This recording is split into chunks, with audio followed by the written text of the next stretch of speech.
Este segundo vídeo que decíamos hoy a trabajar un ejercicio de la PAU de Valencia 2025. En él nos dice que tenemos dos conductores largos y rectilíneos situados en los ejes X e Y. Voy a representar uno de cada color, ¿vale? Para que lo vayamos entendiendo. Entonces vamos a representar I1 en verde. Uy, va. ¿Vale? Tendríamos circulado en este sentido. E I2 en rojo, circulado en este sentido. Bien. Las corrientes indicadas en este sentido, entonces I2 de 10 amperios, ¿vale? I1 de 15 amperios. Debemos calcular el campo magnético en el punto 220, que es el punto que tenemos indicado ahí. Bien, entonces, bueno, pues este es un poquito más sencillo que el anterior. Vamos a calcular en módulo y lo mismo, dirección y sentido usando la regla de la mano derecha. Entonces vamos a calcular por un lado el módulo que generaría B1, que sería nu sub 0 partido por 2pi, es un pi aunque no lo parezca, por la intensidad 1 partido por la distancia 1. Y vamos a calcular también el módulo que genera B2, la intensidad de corriente 2, y del mismo modo, nu sub 0 partido por 2pi, intensidad 2, distancia 2. Bien, como estamos representando en un plano, si usamos la regla de la mano derecha, tendríamos que el pulgar iría en el sentido del hilo de corriente, voy a hacerlo primero para I sub 2, y el campo magnético generado por I sub 2 seguiría los cuatro dedos de la mano derecha, con lo cual tendríamos un campo magnético entrando generado por I sub 2. Y para I sub 1, lo mismo, pulgar sigue los dedos, el pulgar sigue el hilo de corriente, los cuatro dedos nos indican cómo sería el campo magnético, con lo cual el campo magnético generado por I sub 1 también sería entrando en el papel, con lo cual podríamos hacerlo también por coordenadas. Iría en el eje Z negativo, ¿no? Si representamos el eje Z así, los dos serían el eje Z negativo. Con lo cual podemos calcular el módulo y son paralelos, no tenemos mayor problema. Vale, sustituimos valores, nu sub 0 partido por 2pi, nu sub 0 nos da el valor, la intensidad de corriente 1 que era 15 amperios y la distancia. Vale, ¿cuál es la distancia aquí? Esta distancia 1, pues desde el hilo hasta el punto 220 serán 2 centímetros, con lo cual 0,02. Y esto nos da 1,5 por 10 elevado a menos 4 teslas. De hecho, se cancela casi todo, ¿no? El 2pi con el 0,02 con el 4pi, ¿vale?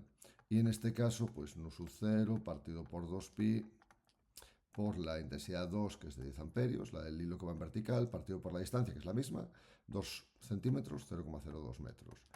Y nos quedará 1,0 por 10 elevado a menos 4 teslas, con lo cual el campo total en módulo será 2,5 por 10 elevado a menos 4 teslas y dirección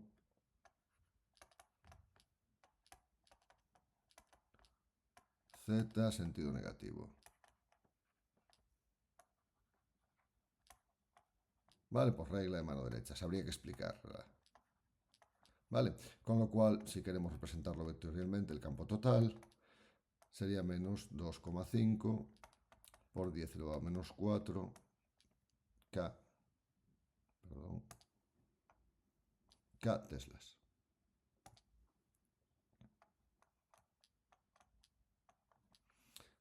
Vale, y así nos quedaría esta primera parte. Vamos a leer la segunda y vamos a resolverla. Entonces, en la segunda nos dice, la fuerza magnética, módulo de dirección y sentido, sobre un protón en el punto P, que se mueve a una velocidad de 5 por 10 a 6 metros segundo, paralela en el mismo sentido que la corriente I2. Vale, entonces, bueno, tendremos que aplicar la fuerza de Lorentz, que ya hemos visto en el vídeo anterior. Y nos vamos a la página siguiente. Entonces, lo que tenemos, voy a representar otra vez para que lo entendáis bien. Lo que tenemos es lo siguiente. Tenemos... Uy, al revés.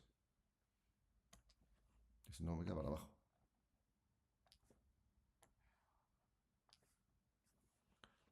Tenemos dos hilos de corriente que nos están generando un campo magnético total en el punto que consideramos, B total, entrando, y que es de 2,5 por 10 elevado a menos 4.